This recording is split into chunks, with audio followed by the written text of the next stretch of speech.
Assalamualaikum warahmatullahi wabarakatuh.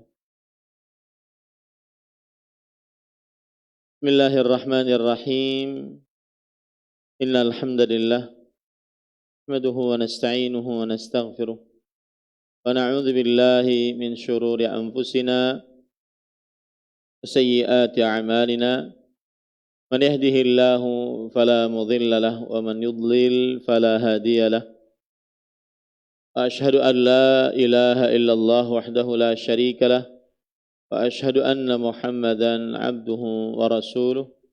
يا أيها الذين آمنوا اتقوا الله حق تقاته ولا تموتن إلا وأنتم مسلمون. يا أيها الناس اتقوا ربكم الذي خلقكم من نفس واحدة وخلق منها زوجها وبث منهما رجالا كثيرا ونساء واتقوا الله الذي تساءلون به والأرحام إن الله كان عليكم رقيبا.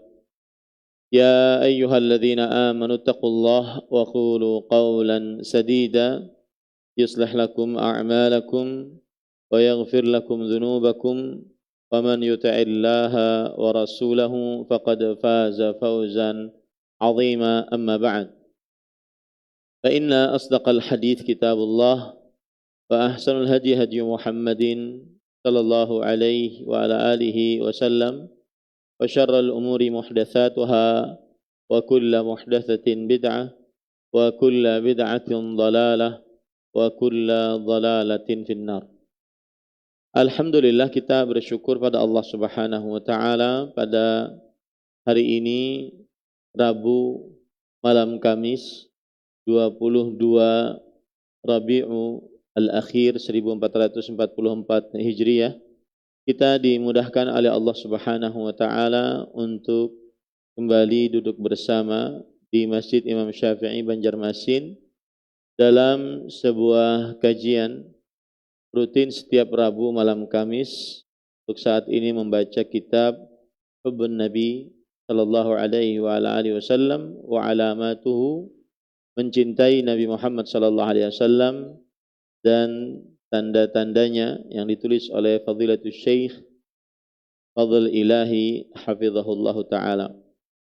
Salawat dan salam semoga selalu Allah berikan kepada Nabi kita Muhammad sallallahu alaihi wa ala alihi wasallam, pada keluarga beliau, para sahabat, serta orang-orang yang mengikuti beliau sampai hari kiamat kelak. Dengan nama-nama Allah yang husna dan sifat-sifatnya yang ulia, kita berdoa, Allahumma inna nas'aluka ilman nafi'an wa rizqan tayyiban wa amalan mutaqabbala, Allahumma amin. Ahibati fillah, afanillah wa iyakum. Masih kita di dalam pembahasan yang ketiga, yaitu alamatu hubbin Nabi sallallahu alaihi wasallam, tanda-tanda mencintai Nabi Muhammad sallallahu alaihi wasallam.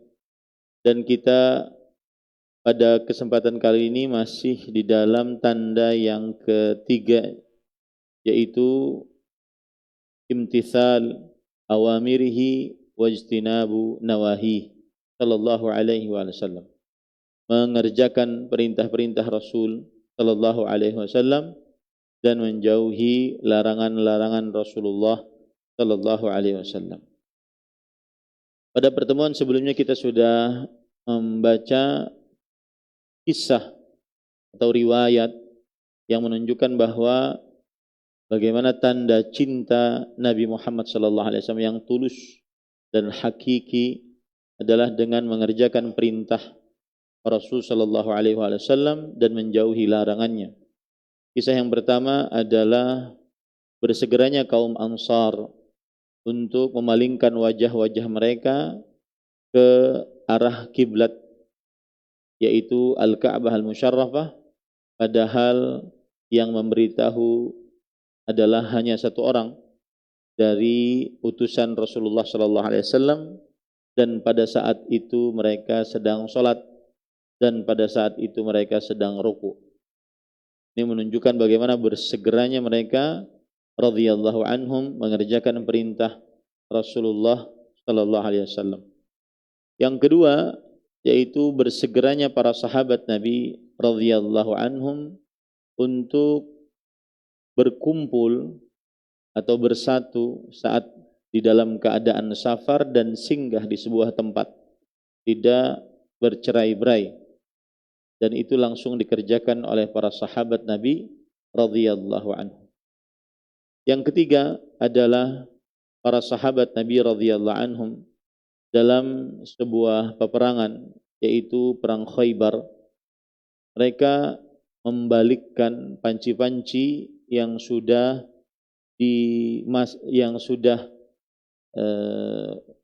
terisi daging-daging keledai piaraan dan sudah masak daging-daging tersebut. Padahal mereka sedang lapar dan sangat lapar dan besoknya mereka berperang. Akan tetapi ketika ada larangan Rasulullah sallallahu alaihi wasallam untuk memakan daging-daging keledai piaraan, maka mereka tanpa banyak bertanya, tanpa banyak memikirkan, langsung mengerjakan yang dilarang oleh Rasulullah sallallahu alaihi wasallam. Cerita yang keempat adalah mengalirnya khamar-khamar di jalan-jalan kota Madinah, karena ketika turunnya pengharaman yang keras dari syariat Islam tentang khamar, kemudian datang utusan Rasul sallallahu alaihi wasallam mengabarkan ke rumah-rumah penduduk kota Madinah, maka akhirnya mereka menuangkan khamar tersebut yang sangat banyak sampai mengalir di jalan-jalan kota Madinah. Dan ini ada faedah menarik dari faedah fikhiyah, bahwa khamar pengertiannya adalah kullu muskirin khamrun wa kullu khamrin haram. Setiap yang memabukkan adalah khamar dan setiap khamar adalah haram. Akan tetapi karena cerita ini dan kisahnya sahih, maka sebagian ulama fikih mengatakan bahwa khamar tidak najis. Dia diharamkan untuk diminum, akan tetapi tidak najis. Karena kalau seandainya dia najis, maka diharamkan untuk membuang najis di jalan-jalan kaum beriman. Itu cerita yang keempat. Sekarang kita masuk kepada cerita yang baru, cerita yang kelima, yaitu penulis mengatakan mura'atus sahabati ahdahum ma'al aduwi tanfidhan lil amrin nabawi al-karim. Para sahabat Nabi radhiyallahu anhum sangat memperhatikan perjanjian mereka dengan musuh sebagai bentuk pelaksanaan perintah Nabi Muhammad sallallahu alaihi wasallam yang mulia. Jadi kaum muslimin itu terkenal dengan sifatnya, yaitu sangat jujur dan sangat sesuai dengan kesepakatan dan persetujuan. Di tengah-tengah kaum muslimin terkenal hal tersebut, bahwa sesuai dengan kesepakatan dan persetujuan. Apalagi kalau seandainya kesepakatan dan persetujuan tersebut dengan musuh, maka tidak diperbolehkan dan sangat tercela kaum muslimin menggagalkan atau berkhianat dalam kesepakatan dan perjanjian damai tersebut. Saya bacakan, walam yakun ittiba'us sahabati radhiyallahu anhum ar-rasul al-karima fil ahwalil 'adiyah bal kanu kadzalika fis sarra'i wad dharra wa hinal ba's. Dan tidak terjadi pengikutan para sahabat Nabi radhiyallahu anhum kepada Rasulullah sallallahu alaihi wasallam hanya di dalam perkara-perkara yang biasa. Akan tetapi mereka, para sahabat Nabi radhiyallahu anhum, berlaku demikian juga, yaitu mengikuti Nabi Muhammad SAW, baik dalam keadaan lapang, dalam keadaan sulit, bahkan dalam keadaan berhadapan dengan musuh. Mereka sangat mengikuti mengikuti Nabi Muhammad sallallahu alaihi wasallam. Wa fi kulli waqtin minal awqat, dan dalam setiap waktu, wa fi kulli sya'nin min syu'unil hayah, dan dalam setiap keadaan dan juga sikap-sikap kehidupan. Fa'an mura'atihim ahdahum ma'al adu tanfidhan li amrin Nabi sallallahu alaihi wasallam al-karim yuhaddisuna al-imamu Abu Dawud wal imamu Tirmidzi an Sulaim ibn Amir rahimahullahu qala. Maka ada cerita tentang bagaimana para sahabat Nabi radhiyallahu anhum sangat menjaga perjanjian mereka dengan musuh. Musuh di sini maksudnya orang-orang kafir yang akan diperangi. Terjadi perjanjian damai dengan musuh sebagai bentuk pelaksanaan perintah Nabi yang mulia sallallahu alaihi wasallam. Ceritanya diceritakan oleh Al-Imam Abu Dawud, Al-Imam At-Tirmidzi dari Sulaim bin Amir rahimahullah, orang tabi'i. Beliau bercerita, kana baina Muawiyah radhiyallahu anhu wa baina Rumi ahdun. Ada perjanjian damai antara Muawiyah radhiyallahu an dengan kekaisaran Romawi. Sedikit tentang Romawi, para ikhwah yang dirahmati oleh Allah Subhanahu wa taala. Ada hal yang menarik di sini. Di dalam Al-Qur'an ada surat Ar-Rum. Di dalam Al-Qur'an ada surat Ar-Rum. Dan kalau kita terjemahkan, Ar-Rum itu adalah sebuah kekaisaran Romawi. Dan dia adalah kekaisaran Romawi Timur. Dan ada yang mengatakan bahwa kekaisaran Romawi Timur ini adalah dari keturunan Ishaq bin Ibrahim alaihissalam.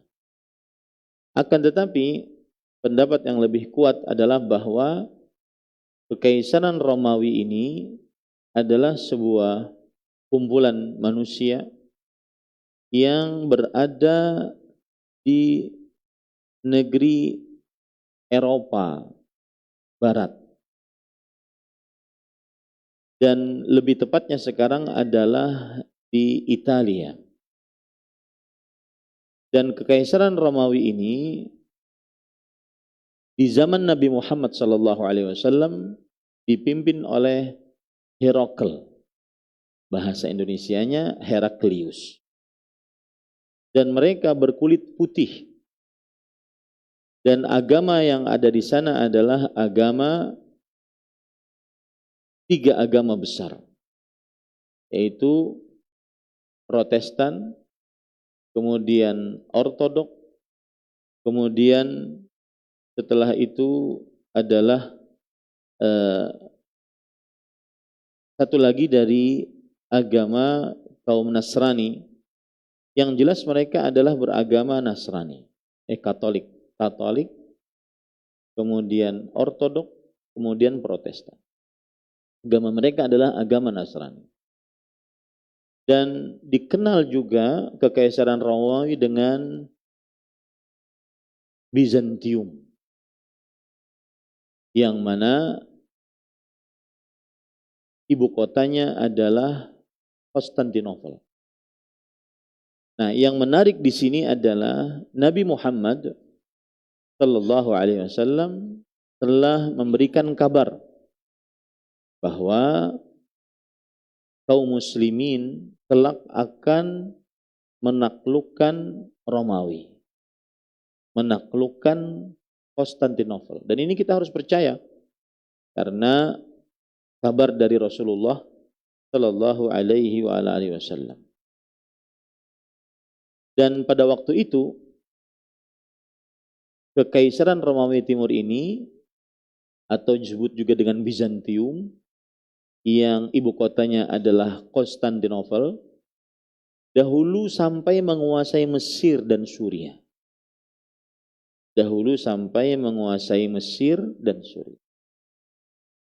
Kemudian Nabi Muhammad SAW menyebutkan bahwa nanti kalian akan menaklukkan Konstantinopel. Ada hadis yang berkaitan dengan itu. Di antaranya hadis dari Imam Ahmad dalam kitabnya Al-Musnad dari Abdullah bin Bishr Al-Khath'ami. Dari bapaknya, beliau mendengar Nabi Muhammad sallallahu alaihi wasallam bersabda, "La tuftahanna al-Qastantiniyah, wala ni'mal amiru amiruha, wala ni'mal jaish dalikal jaish." Sungguh akan ditaklukkan Al-Qastantiniyah, yaitu tadi Konstantinopel adalah ibu kota dari Bizantium atau ibu kota dari Kekaisaran Romawi Timur. Maka sungguh pemimpinnya adalah sebaik-baik pemimpin, tentaranya adalah sebaik-baik tentara. Hadis ini disahihkan oleh Imam Hakim dan juga oleh Imam Az-Zahabi. Akan tetapi sebagian ulama hadis, baik terdahulu ataupun sekarang, melemahkannya. Yang melemahkan diantaranya ulama kontemporer, yaitu Muhammad bin Nasir Uddin Al-Albani rahimahullah ta'ala, dan juga Al-Syeikh Al-Allama Al-Muhaddith Shu'aib Al-Arnaud melemahkan hadis ini. Dan para ikhwan yang dirahmati Allah, hadis tentang penaklukan Konstantinopel ada di dalam riwayat Muslim, tetapi tidak menyebutkan tentang bahwa sebaik-baik pemimpinnya adalah pemimpin yang menaklukkan Konstantinopel. Sebaik-baik tentaranya adalah tentara yang menaklukkan Konstantinopel. Tidak menyebutkan kalimat itu. Hanya ada kabar dari Rasulullah SAW dalam hadis riwayat Muslim bahwa kaum muslimin akan menaklukkan Konstantinopel. Konstantinopel sendiri sekarang ini adalah Istanbul. Konstantinopel sendiri sekarang ini adalah Istanbul. Baik.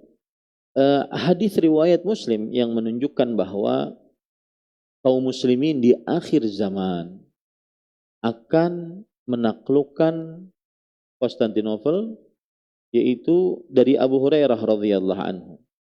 Nabi Muhammad sallallahu alaihi wasallam bersabda, "Sami'tum bi Madinah janibun minha fil bar wa janibun minha fil bahr."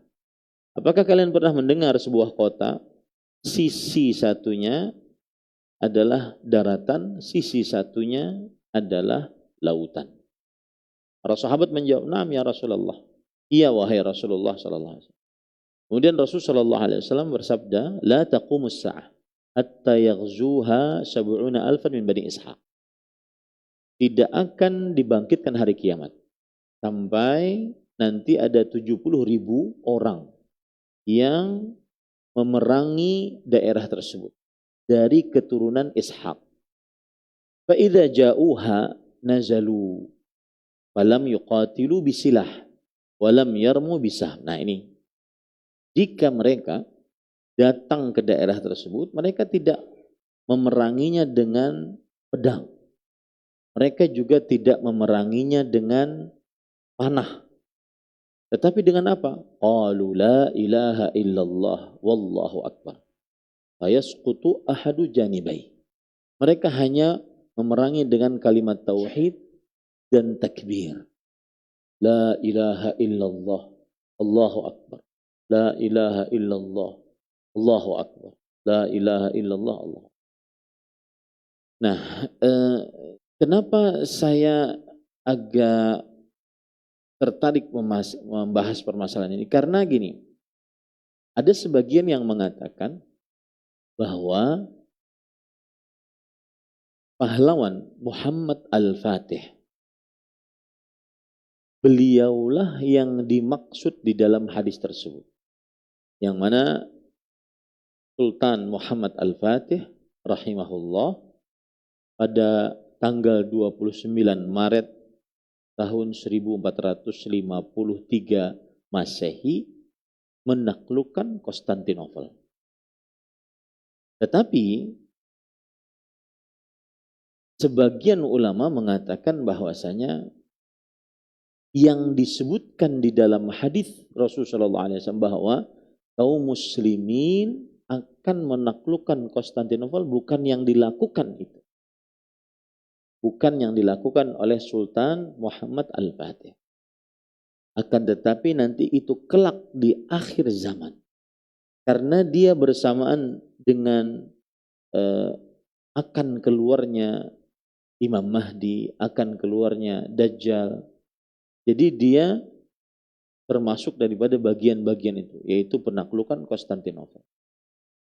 Dan juga yang kedua, Sultan Muhammad Al-Fatih rahimahullah menaklukkan Konstantinopel yang nanti ada disebut dengan perang salib 1, perang salib 2, perang salib 3 sampai perang salib 4.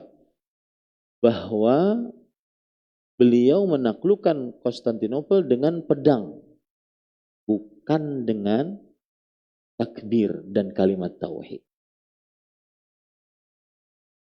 Sedangkan di dalam hadis riwayat Muslim menjelaskan bahwa walam yuqatilu bisilahin walam yarmu bisam. Mereka tidak berperang dengan senjata dan tidak memanah satupun. Mereka mengucapkan la ilaha illallah, Allahu akbar. Maka jatuh atau ditaklukkan salah satu sisinya.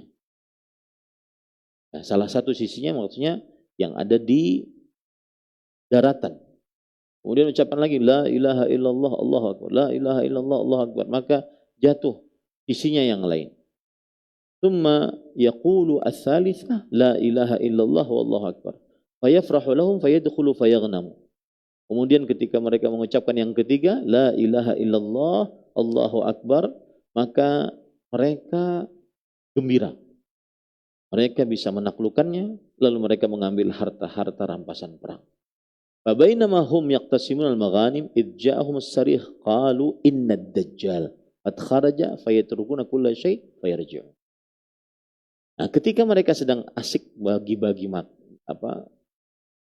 harta rampasan perang, maka ada suara yang berseru, Dajjal sudah keluar. Akhirnya mereka meninggalkan segala sesuatu dan mereka pulang kembali.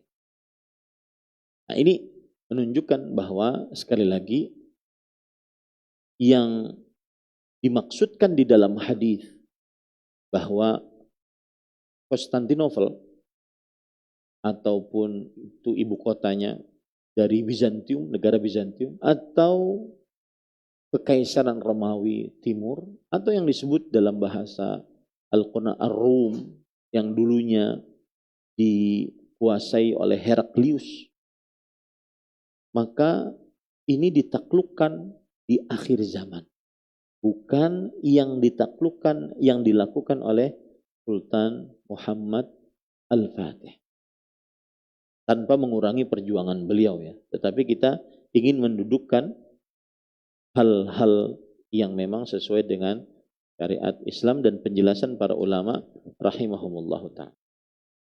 Lihat penjelasan Syekh Ahmad Syakir.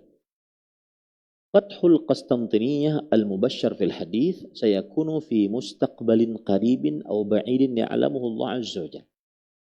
Penaklukan Konstantiniyah, Konstantinopel, ibu kotanya Bizantium, ibu kotanya Romawi Persia, Romawi Timur, ibu kotanya Romawi yang disebutkan dalam Al-Quran.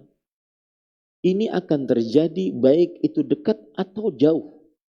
Tidak ada yang mengetahuinya kecuali Allah. Wa huwal fathus sahih. Dan dia adalah penaklukan yang benar. Laha hina ya'udul muslimuna ila dinihim alladhina a'radu anhu. Ketika kaum muslimin kembali kepada agamanya yang sudah mereka berpaling darinya.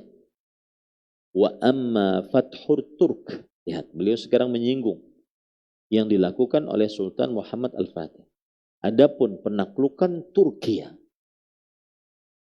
Alladzi kana qabla asrina. Yang mana sebelum zaman kita. Sebelum zaman kita. 1453 Masehi. Fa'innahu kana tamhidan lil fathil a'zam. Ini adalah sebagai pembuka untuk penaklukan yang besar-besaran nanti terjadi. Tsumma hiya kharajat ba'da dzalika min aidil muslimin. Kemudian setelah itu keluar lagi, ya, keluar lagi dari tangan-tangan kaum muslimin. Dan perlu diperhatikan bahwa Heraklius yang memegang Romawi, yang menguasai Mesir dan Syam, Suria, itu ditaklukkan di zaman Umar bin Khattab radhiyallahu. Di zaman Umar bin Khattab radhiyallahu.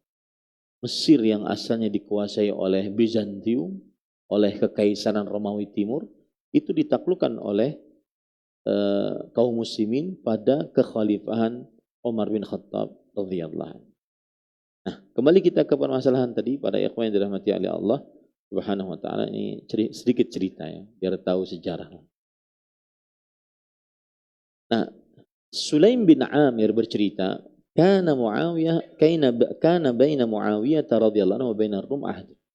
Ada perjanjian damai atau boleh dikatakan gencatan senjata antara Muawiyah bin Abi Sufyan. Muawiyah adalah Amirul Mukminin, raja pertama Islam, sahabat Nabi, penulis wahyu. Hanya orang-orang yang menyimpang dari Islam yang mencela Muawiyah bin Abi Sufyan radhiyallahu anhu wa arda. Muawiyah mengadakan perjanjian damai dengan Romawi.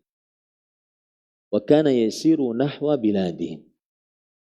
Muawiyah, misalkan ini Syam, ini Romawi. Muawiyah berjalan ke negeri Romawi.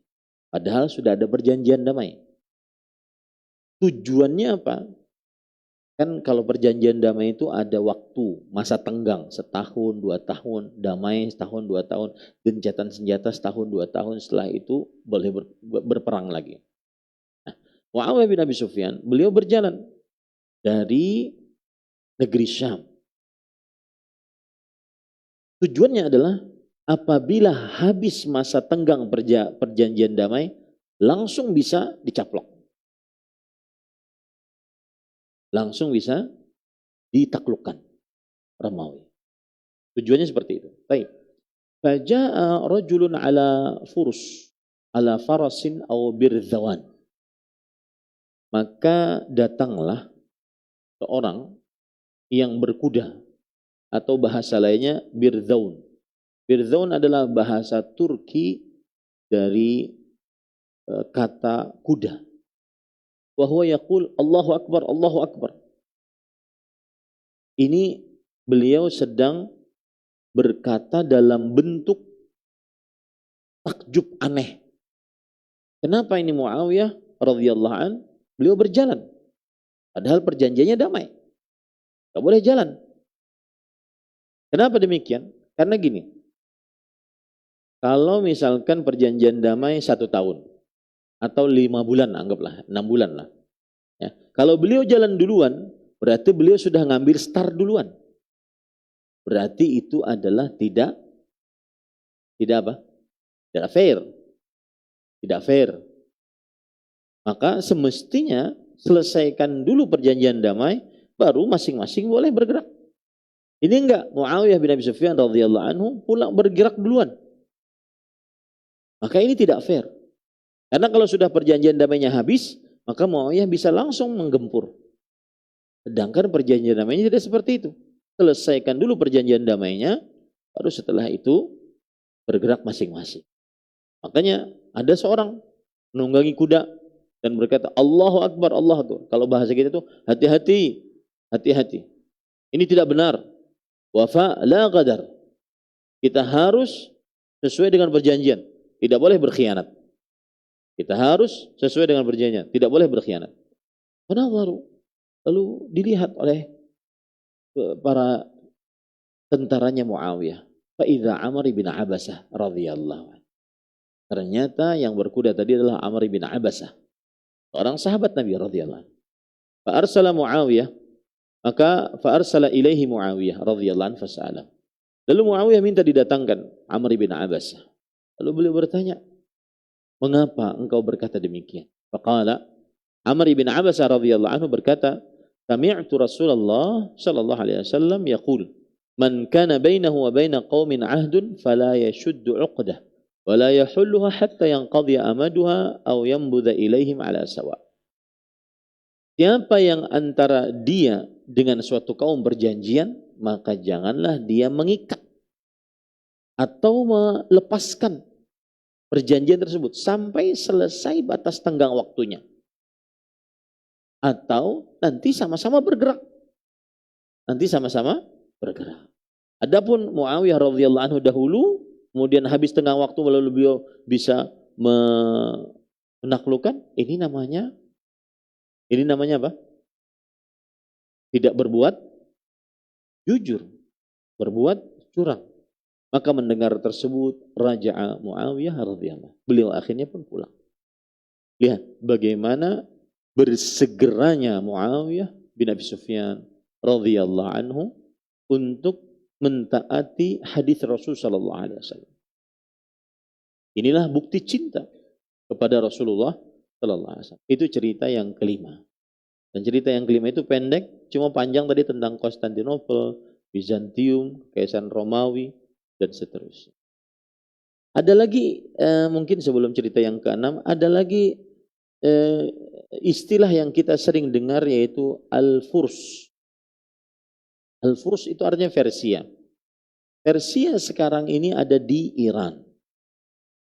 Ini juga ditaklukkan di zaman Sa'ad bin Abi Waqqas radhiyallahu anhu. Dan itu juga pada kekhalifahan Amirul Mukminin Umar bin Khattab radhiyallahu. Jadi Umar bin Khattab itu adalah zaman keemasannya kaum muslimin dalam perihal penaklukan. Penaklukan, makanya di zaman beliau pada tahun ke-17 Hijriah diperluas Masjid Nabawi ke arah utara, ke arah selatan, dan ke arah barat. Ke arah timur tidak. Karena ke arah timur itu ada kuburan Nabi Muhammad SAW dan Abu Bakar As-Siddiq. Beliau hampir sekitar 10 tahun setengah menjadi khalifah. Dan beliau bisa menaklukkan dari barat, timur, ya, sampai kepada Furs, Iran. Furs itu sekarang adalah Iran. Diutus Sa'ad bin Abi Waqqas radhiyallahu anhu untuk memerangi Furs, Persia, yang agamanya adalah Yahudi waktu itu. Lalu setelah itu menang dan akhirnya menjadi kaum muslimin. Dan ini juga termasuk dari Rasulullah sallallahu alaihi wasallam telah memberitahukannya bahwa nanti Persia juga akan ditaklukkan. Dan para ikhwah, itulah yang disebut dengan perang Al-Qadisiyah antara Sa'ad bin Abi Waqqas yang merupakan utusan dari kaum muslimin berperang dengan orang-orang Persia. Itulah peperangan Al-Qadisiyah. Nah, Al-Qadisiyah akhirnya kaum muslimin di atas keyakinan Islam. Lalu setelah itu datang orang-orang dari keturunan As-Safawiyah pada tahun 1501 Masehi. Safawiyah inilah yang akhirnya menjadi cikal bakal keyakinan Rafidhah As-Safawiyah. Inilah cikal bakal keyakinan Rafidhah sampai sekarang mereka menguasai Iran seperti itu. Dan akhirnya meninggalkan mazhab Ahlus Sunnah wal Jamaah. Nah, yang keenam, pada ikhwan yang dirahmati oleh Allah, ini lebih menarik lagi yang keenam. Dan kalau kita baca yang seperti ini, kita bangga menjadi seorang muslim. Dan kita berusaha untuk mencontoh para sahabat Nabi radhiyallahu anhu dalam rangka mewujudkan cinta kita kepada Nabi Muhammad. Yang keenam yaitu imtina'us sahabah min istikhdamil harir tamassukan bi amri Rasul sallallahu alaihi wasallam al-karim sallallahu alaihi wasallam. Para sahabat Nabi radhiyallahu anhum tidak mau memakai sutra. laki-laki. Tidak mau memakai sutra. Baik itu dipakai sebagai pakaian, atau sebagai tempat duduk, ataupun alas, tidak mau. Karena berpegang teguh dengan perintah Rasul Sallallahu Alaihi Wasallam. Dan di dalam syariat Islam, ini sedikit tentang hukum pemakaian al-harir, yaitu sutra bagi laki-laki, yang mana di zaman sekarang orang-orang sangat bermudah-mudah ya untuk memakai sutra, padahal dia adalah laki-laki. Maka haram hukumnya laki-laki memakai sutra, dan ini dengan kesepakatan mazhab fikih yang 4, mazhab Hanafi, Maliki, Syafi'i, Hambali, bahkan dinukilkan ijma' atasnya. Seperti misalkan perkataan Imam Ibn Adil Bar dari ulama mazhab Maliki. Beliau mengatakan ajma'as salaf wal khalaf minal ulama ala annahu idza kana thawbu hariran kullu fa innahu la yajuzu lirrijali basu. Para ulama salaf terdahulu, bahkan khalaf, ulama-ulama datang belakangan, mereka berpendapat jika kain tersebut dari sutra seluruhnya, maka ini tidak diperbolehkan untuk dipakai bagi laki-laki. Tidak diperbolehkan dipakai bagi laki-laki. Saya bacakan dari mazhab itu, mazhab Maliki. Dari mazhab Syafi'i, kita di tengah orang-orang Syafi'iyah, Imam An-Nawawi berkata, "Hadza alladhi dzakarnahu min tahrimir harir 'ala ar-rijal wa ibahatihi lin-nisa huwa madhhabuna wa madhhabul jamaahir." Haka al-qadhi an qaumin ibahatu lirijal wan nisa wa an Ibn Zubair tahrimu 'alaihima. Thumma aqada al-ijma' 'ala ibahatihi lin-nisa wa tahrimihi 'ala ar-rijal. Ini yang kita sebutkan dari keharaman memakai sutra bagi laki-laki dan diperbolehkan untuk perempuan, ini adalah telah terjadi ijma' atasnya. Telah terjadi ijma' atasnya, maka tidak boleh dipakai. Ustaz, kalau campuran bagaimana? Sekarang kan sarung banyak ya, betul tidak? Hah?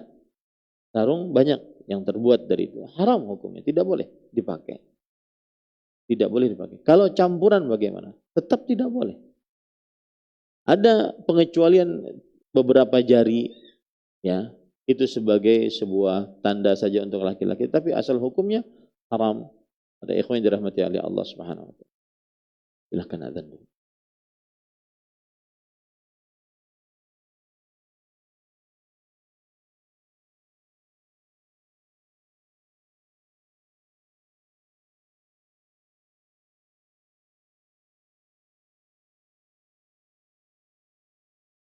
Allahu Akbar, Allahu Akbar, Allah.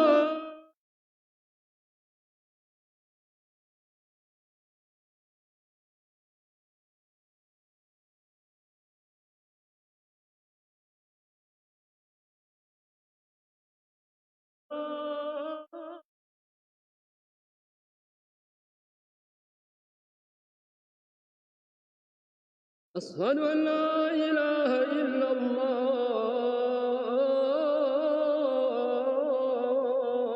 الله. أشهد أن محمدا رسول الله.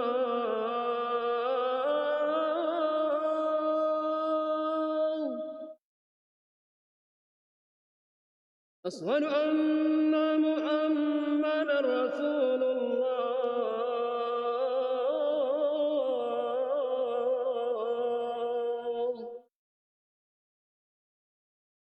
حي على الصلاة.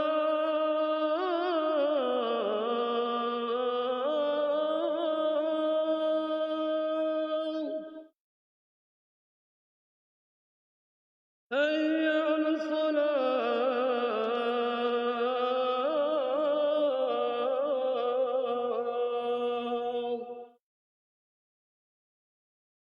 حي على الفلاح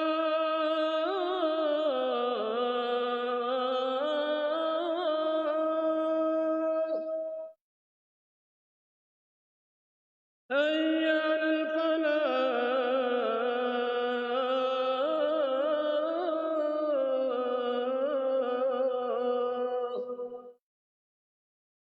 الله أكبر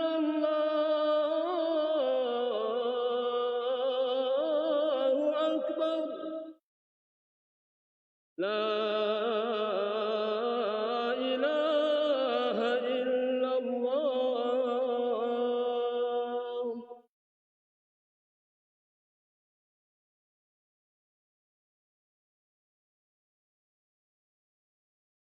Baik, saya lanjutkan. Ini tidak mengapa sedikit melebar tentang masalah fikih ya.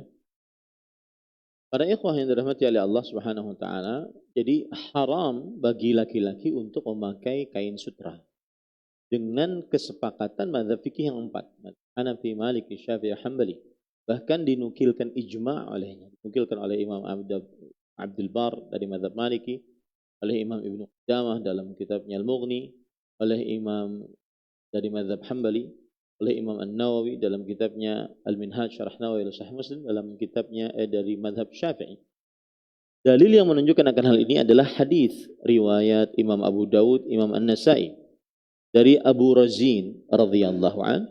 Beliau mendengar Ali bin Abi Thalib radhiyallahu anhu berkata, "Inna Nabiyallah sallallahu alaihi wasallam akhadha hariran faja'alahu fi yaminihi wa akhadha dhahaban faja'alahu fi shimalihi thumma qala inna hadaini haramun ala dhukuri ummati." Sesungguhnya Nabi Muhammad sallallahu alaihi wasallam memegang sutra dan beliau pegang dengan tangan kanan beliau. Lalu beliau mengambil emas dan beliau pegang dengan tangan kiri beliau. Kemudian beliau bersabda, sesungguhnya dua hal ini haram atas laki-laki dari umatku. Ini hadis seperti matahari di siang bolong. Bahkan Rasulullah SAW pernah mengatakan, innama yalbasuha man la khalaqalah. Sesungguhnya yang memakai sutra dari laki-laki adalah laki-laki yang tidak memiliki nasib pahala apa-apa kelak di hari kiamat. Ini hadis riwayat Bukhari. Dan juga Nabi Muhammad SAW pernah bersabda dalam hadis riwayat Bukhari dan Muslim, la yulbasul hariru fid dunya illa lam yulbas fil akhirah minhu. Tidak dipakai kain sutra di dunia, melainkan di akhirat dia tidak akan pernah memakainya. Ini menunjukkan sangat diharamkan ya, dan dosa besar untuk memakai karena diancam dengan neraka. Nah, sekarang ada sutra buatan. Siapa yang ahli kain di sini? Adalah sutra buatan. Siapa ahli kain?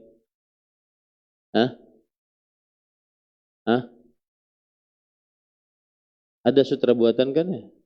Ya, kain sutra buatan. Maka ini terjadi khilaf di antara para ulama.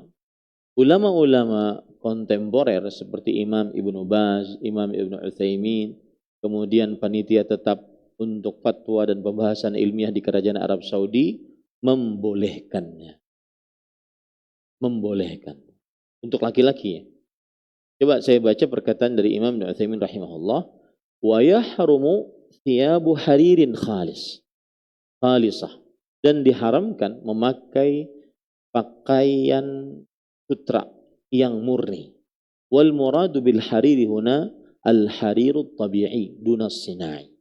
Dan yang maksud dengan kain sutra yang diharamkan di sini adalah kain sutra yang memang asli, bukan buatan, bukan apa sih istilahnya? Bukan sintetis gitu ya bahasanya. Wal harirut tabi'iyyu yakhruju min dudatin tusamma dudatul qaz wa huwa ghalin wa na'im wa lihadza haruma 'ala rijal. Kain sutra yang asli itu keluar atau terbuat dari ulat sutra yang disebut dalam bahasa Arab ulat qaz, dan dia sangat mahal dan sangat lembut. Oleh sebab itulah diharamkan bagi laki-laki. Pakaian laki-laki itu keras, jangan lembut. Nah ini para ikhwan yang dirahmati oleh Allah Subhanahu wa taala. Amma al-harirus sina'i alladhi laysa bitabi'i fa innahu la yahrum 'ala ar-rajul. Adapun kain sutra yang bukan asli, maka ini tidak haram bagi laki-laki. Walakin la yanbaghi lil insan alla yalbasah. Ya, akan tetapi tidak pantas bagi seseorang laki-laki untuk memakainya. Ya, bedakan antara boleh tapi tidak pantas dengan haram. Beda itu. Ya, boleh tapi tidak pantas. Kenapa? Karena laki-laki pakaiannya bukan seperti ini. Ini pakaian perempuan. Li'annahu qad yash'uru bimuyu'atin wa hubbin lit-taraf. Karena itu menunjukkan kepada semacam terlalu manja, kemudian terlalu bermewah-mewah. Wa hadza qad yadkhulu fil israf. Dan sikap memakai kain sutra yang asli ataupun yang palsu, yang imitasi, ini masuk ke dalam pakaian-pakaian yang menunjukkan kepada kemewahan. Makanya dijauhi. Baik. Sekarang ada pengecualian. Boleh memakai kain sutra yang hanya beberapa saja. Para ulama fikih bahkan hanya menyebutkan 4 dari jari manusia saja. Entah itu 4 sepanjangan atau 4 satu gasan kantong saja. Ya. Ini diperbolehkan. 4 jari atau lebih kurang darinya. Dan ini mazhab jumhur, mazhab Hanafi, Syafi'i, Hambali. Ya, memperbolehkan. Berdasarkan hadis yang diriwayatkan oleh Imam Muslim dari Suwaid ibn Ghaflah. Anna Umar bin Al-Khattab radhiyallahu anhu khataba bil jabiyah. Faqala naha Nabiullah sallallahu alaihi wasallam an lubsil harir illa mawdi' isbaini aw 3 aw 4. Umar bin Khattab radhiyallahu anhu beliau berkhutbah di sebuah daerah dengan Jabiyah. Beliau berkata saat khutbahnya, Nabi Muhammad sallallahu alaihi wasallam melarang memakai kain sutra bagi laki-laki kecuali 2 jari atau 3 atau 4. Kemudian memakai kain sutra karena ada hajat keperluan, seperti badannya penuh dengan koreng, luka, maka memerlukan kain yang lembut. Ya. Maka ini diperbolehkan bagi laki-laki untuk memakai kain sutra ketika ada hajat keperluan. Hajat keperluan di sini hajat yang diukur oleh syariat. Dan ini dengan kesepakatan mazhab fikih yang 4. Hanafi, Maliki, Syafi'i, Hambali. Hal ini berdasarkan hadis riwayat Imam Bukhari dan Muslim dari Anas bin Malik radhiyallahu anhu. Anna an-nabiyya sallallahu alaihi wasallam rakhasa li Abdurrahman ibn Auf wa Zubair fi qamisin min harir min hikkatin kanat bihima. Adalah Nabi Muhammad sallallahu alaihi wasallam memberikan keringanan kepada Abdurrahman bin Auf, Az-Zubair bin Al-Awwam dengan memakai baju gamis dari sutra. Karena hikkah yaitu gatal pada kulit yang ada yang mereka berdua derita. Terakhir, anak kecil yang belum baligh memakai kain sutra, apakah diperbolehkan atau tidak? Maka jawabannya adalah diharamkan memakaikan kepada anak kecil yang belum baligh kain sutra. Sebagaimana laki-laki dewasa diharamkan. Dan ini mazhab Hanafi, kemudian yang benar dari mazhab Hambali, kemudian salah satu sisi dari mazhab Syafi'i, dan ini dikuatkan pendapatnya oleh Imam Ibn Taimiyah, Imam Al-Qayyim, dan Imam Ibn Utsaimin rahimahullah, bahwa anak kecil tetap tidak diperbolehkan, laki-laki ya, tidak diperbolehkan untuk memakai kain sutra. Berdasarkan keumuman hadis tadi, Nabi Muhammad SAW memegang dengan tangan kanan kain sutra, dengan tangan kiri emas, maka beliau mengharamkannya. Maka ini larangan Nabi Muhammad SAW umum, baik untuk anak laki-laki kecil atau laki-laki dewasa. Ini beberapa yang berkaitan dengan sutra. Baik. Cerita keenam, cerita yang menunjukkan cinta hakiki kepada Rasul sallallahu alaihi wasallam, yaitu mengerjakan perintah beliau dan menjauhi larangan beliau, adalah para sahabat Nabi radhiyallahu anhu. Mereka menahan diri dari memakai kain sutra. Yang laki-laki ya, berdasarkan berpegang teguh kepada perintah Rasulullah sallallahu alaihi wasallam. Kita baca kisahnya. Faqad rawal Imam At-Tabari. Diriwayatkan oleh Imam At-Tabari, Imam Ibnu Jarir At-Tabari rahimahullah. Annahu lamma nazalat junudul muslimin al-Yarmouk, bahwa ketika kaum muslimin turun ke daerah Yarmouk, para ikhwah yang dirahmati oleh Allah Subhanahu wa taala, ini juga peperangan yang sangat terkenal di tengah-tengah kaum muslimin, ya, di tengah-tengah kaum muslimin.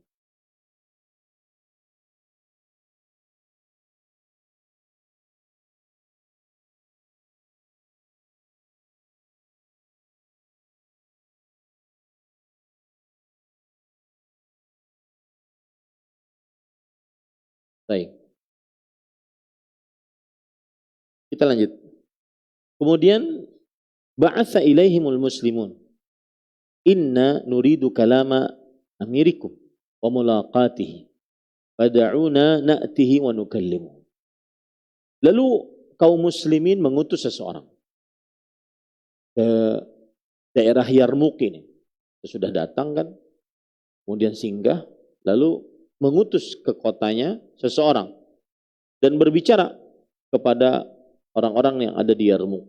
Sesungguhnya kami ingin berbicara dengan pemimpin kalian dan bertemu dengan pemimpin kalian. Maka biarkan kami datang dan kami berbicara dengan dia. Fa'ablaghuhu fa'adzina lahum. Maka orang-orang tersebut, para tentara ini, memberitahukan kepada pemimpin Yarmouk dan diizinkan. Fa'atahu Abu Ubaidah wa Yazid ibn Abi Sufyan kar-Rasul. Maka datang Abu Ubaidah Ibn Jarrah dan Yazid bin Abi Sufyan sebagai Rasul dari kaum muslimin. Wal Harith bin Hisham wa Dirar bin Azwar wa Abu Jandal bin Sahl radhiyallahu anhu. Wa ma'a akhil Malik yawma idzin 30 rawaqan fi askarihi wa 30 turadaqan kulluha fi min dibaj. Yang menarik adalah ketika datang, jadi ada beberapa orang di situ. Yang pertama Abu Ubaidah, yang kedua Yazid bin Abi Sufyan, yang ketiga Al Harith bin Hisham, yang keempat Dirar bin Al Azwar, yang kelima Abu Jandal bin Suhail radhiyallahu anhu. Datang menemui raja. Rajanya pada saat itu ada pengawalnya 30 orang. Kemudian ada bantal-bantalnya 30. Kemudian ada kursi-kursinya 30. Seluruhnya bantal dan kursi tersebut terbuat dari dibaj. Apa itu dibaj? A'la anwa'il harir.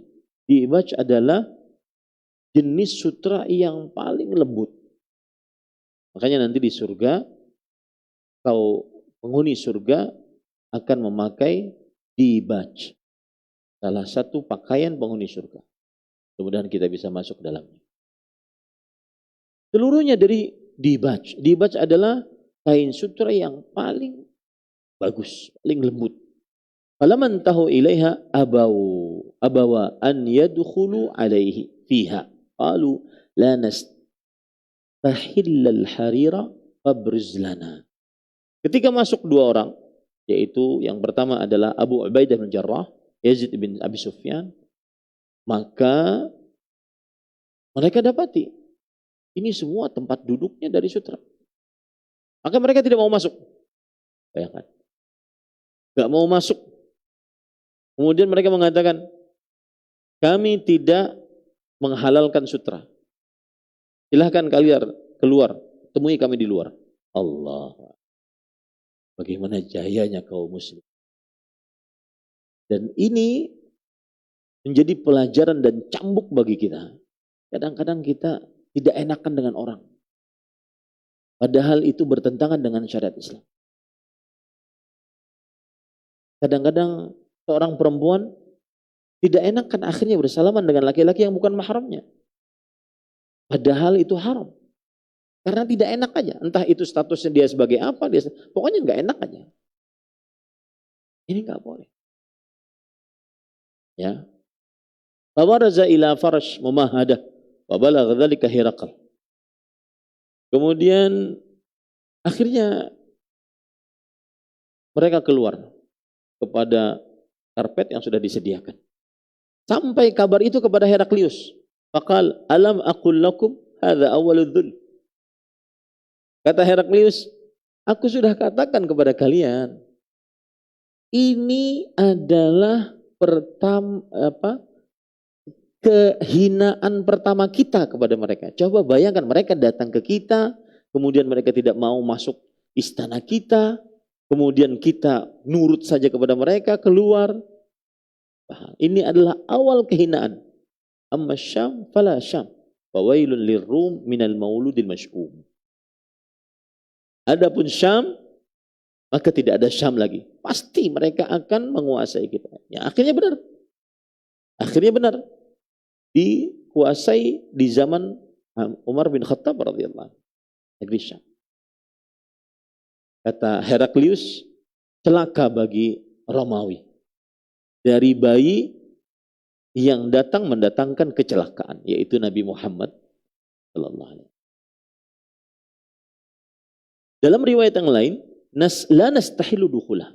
Kami enggak mau masuk. Fa amara lahum bi farashin busita min harir. Maka akhirnya disediakan bagi mereka karpet yang terbuat juga dari sutra. Faqalu la najlis ala hadhi. Kami tidak akan duduk di sini. Lihat, ini semua adalah berpegang teguh dengan perintah Rasulullah sallallahu alaihi wasallam. Fajalasa ma'ahum haitsu ahabbu. Akhirnya orang-orang Romawi itu duduk bersama mereka. Di mana para sahabat senang, sudah duduk aja sini. Enggak usah di sana. Subhanallah. Padahal itu sedang di daerah musuh.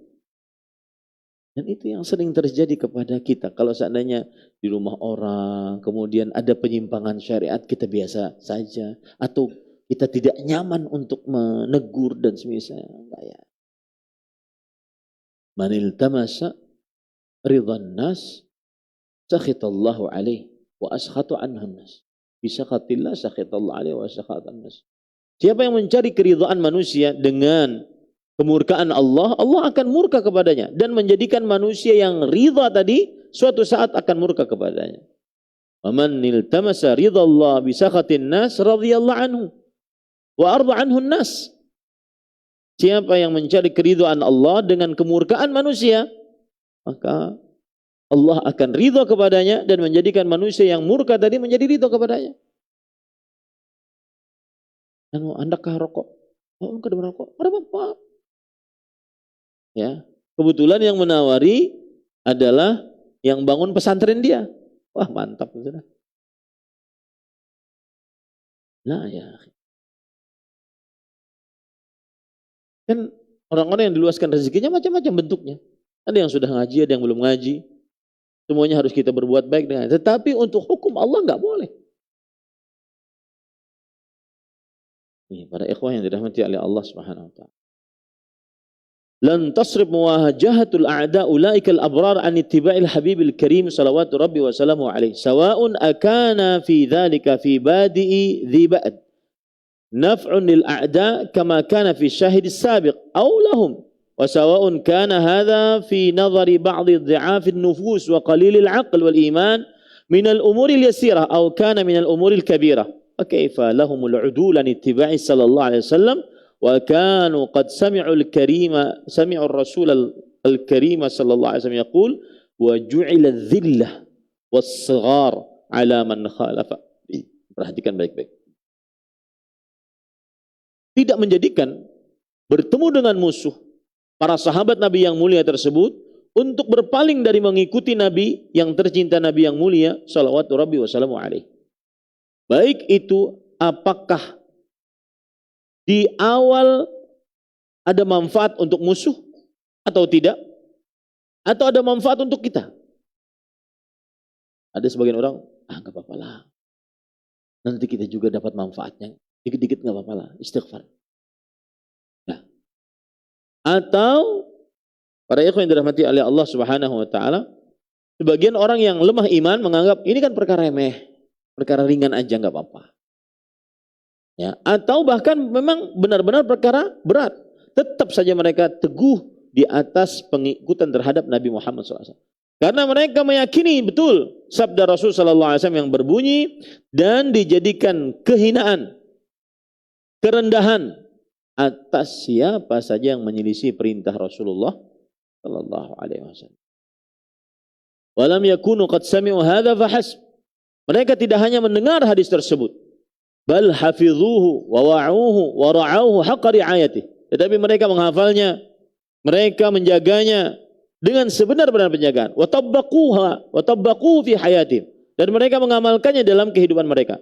Wa ya laita muslimi zamanina adraku hadhihi al-haqiqah. Alangkah indahnya kaum muslimin di zaman kita ini mendapati hakikat seperti ini. Rawatallahu ta'ala nasral mu'minin wa khudlanahum bi umur min ahamnya ittiba'u nabiyihil karim sallallahu alaihi wasallam isyani. Mereka mengaitkan Allah mengaitkan kemenangan kaum muslimin dan kekalahan kaum muslimin dengan perkara yang paling penting adalah mengikuti Nabi yang mulia atau tidak. Semakin mengikuti Nabi Muhammad SAW yang mulia, maka semakin menang. Semakin berlepas dari pengikutan terhadap Nabi Muhammad SAW yang mulia, maka semakin rendah, hina, diinjak-injak oleh musuh-musuh Islam. Faman ata'ahu falahul izzu wat tamkin. Siapa yang mentaati Nabi Muhammad SAW, maka baginya kemenangan, kejayaan. Waman asahu fa'alaihi dhilla was saghar. Dan siapa yang memaksiat kepadanya, maka yang ada adalah kehinaan dan kerendahan.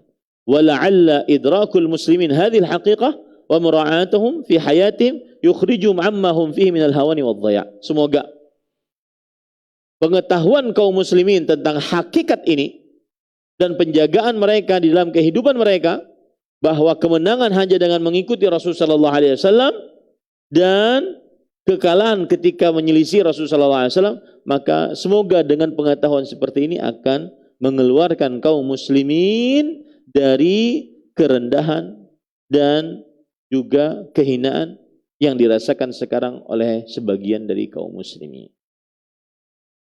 Masih ada cerita 3 atau 4 cerita lagi para ikhwan yang dirahmati oleh Allah. Sudah jam 8. Ini yang bisa saya sampaikan. Semoga ini membuat kita lebih semangat untuk mengikuti perintah Rasul sallallahu alaihi wasallam, menjauhi larangan Rasul sallallahu alaihi wasallam. Baik, pertanyaan pertama, bagaimana hukum laki-laki memakai jam atau smartwatch yang ada kandungan emasnya? Maka jawabannya adalah tidak diperbolehkan bagi laki-laki untuk memakai emas sebagaimana perempuan, baik itu sedikit ataupun banyak. Wallahu a'lam. Nah, yang lain?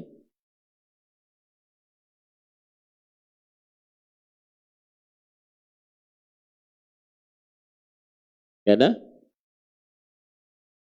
Baik. Silakan.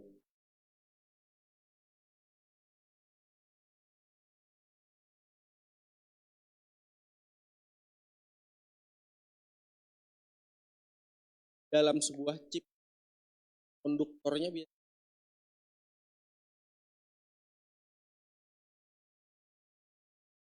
Baik.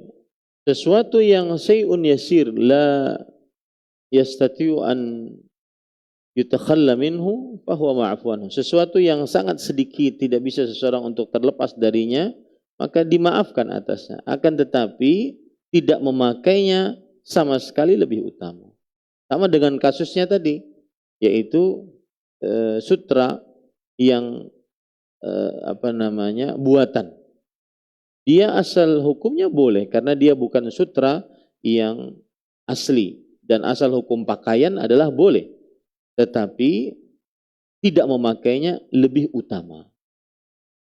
Wallahu a'lam.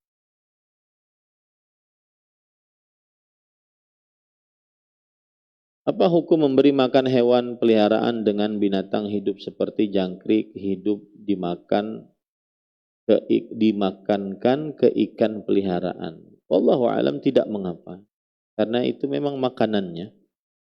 Betulkah mancing itu tidak boleh karena ada kezaliman ke ikan tersebut? Ia ditarik mulutnya menggunakan kawat pancing. Boleh saja, halal ini. Apakah bisa diancam doa orang yang terzalim, orang yang melakukan zalim tapi ia tidak sadar bahwa ia telah melakukan kezaliman? Jawabannya adalah tetap, kalau seandainya orang yang terzalimi merasa dirinya terzalimi kemudian berdoa, maka hadis Rasul sallallahu alaihi wasallam, da'watul mazlum laisa bainaha wa bainallahi hijab.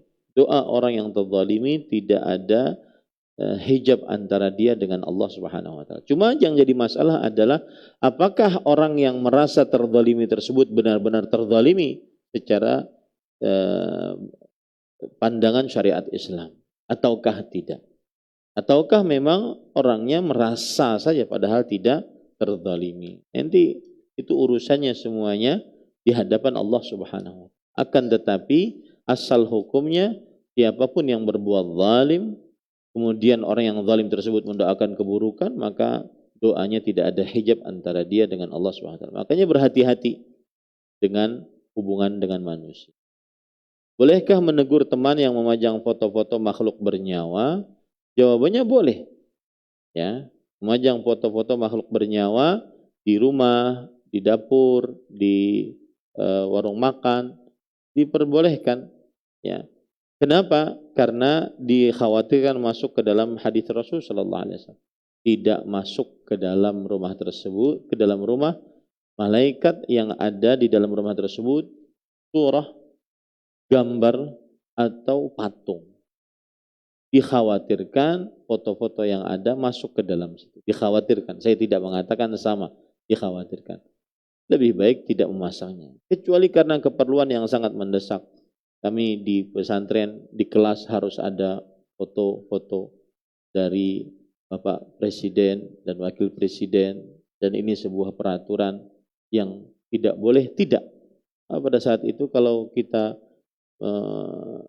melarangnya, dituduh subversif kita. Nah, yang lain? Silakan.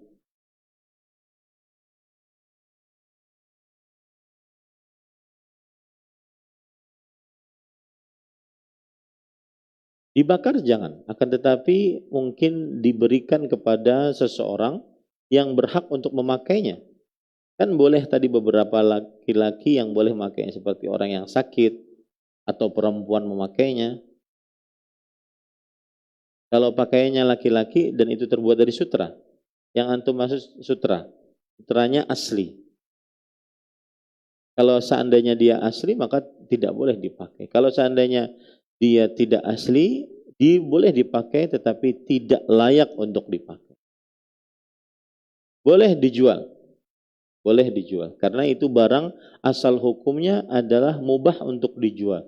Masalah nanti yang membeli kemudian yang membeli laki-laki kemudian dia memakai, itu urusan dia. Sesuai dengan ilmu pengetahuannya. Dia bukan seperti barang curian yang tidak boleh dijual, atau dia bukan seperti barang yang diharamkan yang tidak boleh dijual seperti misalkan alat musik, enggak seperti itu. Sutra adalah barang halal untuk dijual, tidak mengapa. Allahu a'lam.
Bismillah, alhamdulillah. Saya ingin kaitkan politik dengan dakwah salaf. Apakah dakwah salaf tidak berpolitik? Jawabannya adalah berpolitik dia. Berpolitik dalam artian mengerjakan syariat Islam yang sudah dituntun dalam bertata negara. Islam itu agama yang komprehensif, agama yang universal, bisa diamalkan di mana saja, kapan saja, pada negara apa saja. Makanya Rasulullah Subhanahu wa taala menyempurnakan syariat Islam ini dengan kata yang sempurna. Al-yauma akmaltu lakum dinakum. Hari ini kusempurnakan bagi kalian agama kalian. Sempurna dengan makna sempurna. Maka Islam mengatur bukan hanya hubungan dia dengan Allah, bukan hanya urusan ibadah, amaliyah, praktik ibadah, tidak. Tetapi Islam juga mengatur hubungan makhluk dengan makhluk. Di antaranya adalah tata cara bernegara. Itulah politik yang diusung oleh dakwah salaf, yaitu tata cara bernegara sesuai dengan Al-Quran dan Sunnah yang dipahami oleh para salafus saleh. Adapun jika politik tersebut maksudnya adalah politik mengambil kekuasaan, maka ini tidak masuk ke dalam yang dimaksudkan dalam politik dalam dakwah sunnah. Karena kita diharamkan untuk mencari kekuasaan. Lalu bagaimana kita bernegara? Maka kita bernegara atau kita berdakwah adalah dengan membangun masyarakat yang mengenal tauhid, sunnah, sehingga nanti tumbuhlah generasi-generasi yang memang dia saleh, bertakwa, takut kepada Allah, berilmu di atas Al-Quran dan sunnah Rasul sallallahu alaihi wasallam. Jadi ada dua gambaran orang ingin menerapkan syariat Islam. Yang pertama, mereka mengajarkan ajaran seperti ini. Mengajari umat dengan Al-Quran dan hadis dipahami oleh para salafus saleh. Dan ini perlu perjuangan, perlu waktu, perlu kesabaran. Ya, sampai akhirnya nanti kaum muslimin benar-benar ridha dengan Allah sebagai Rabbnya, ridha dengan Muhammad sallallahu alaihi wasallam sebagai nabinya, ridha dengan Islam sebagai agamanya. Ada konsep kedua untuk menyebarkan syariat Islam, yaitu memegang tampuk kepemimpinan dahulu.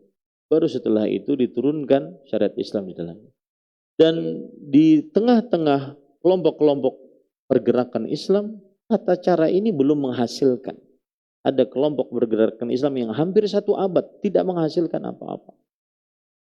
Tidak menghasilkan apa. Tidak ada satu qisas pun yang bisa dilakukan. Tetapi ketika mencontoh yang dilakukan oleh Nabi, para sahabat di dalam berdakwah yang didahului dengan tauhid, didahului dengan cinta sunnah, memerangi bid'ah, memerangi kesyirikan, maka ini menghasilkan. Tetapi memang dia memerlukan effort yang kuat, usaha yang gigih, ikhlas, sehingga tersebarlah dakwah Al-Quran dan Sunnah yang dipahami oleh para salafus saleh. Itu berkaitan dengan kekuasaan dan politik.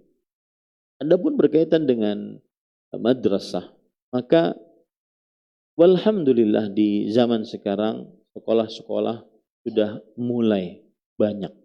Mungkin kita di Kalimantan Selatan yang masih perlu lebih semangat lagi untuk membuat sekolahan-sekolahan yang memang genrenya adalah mengusung dakwah sunnah, Al-Quran dan sunnah yang dipahami oleh para salafus.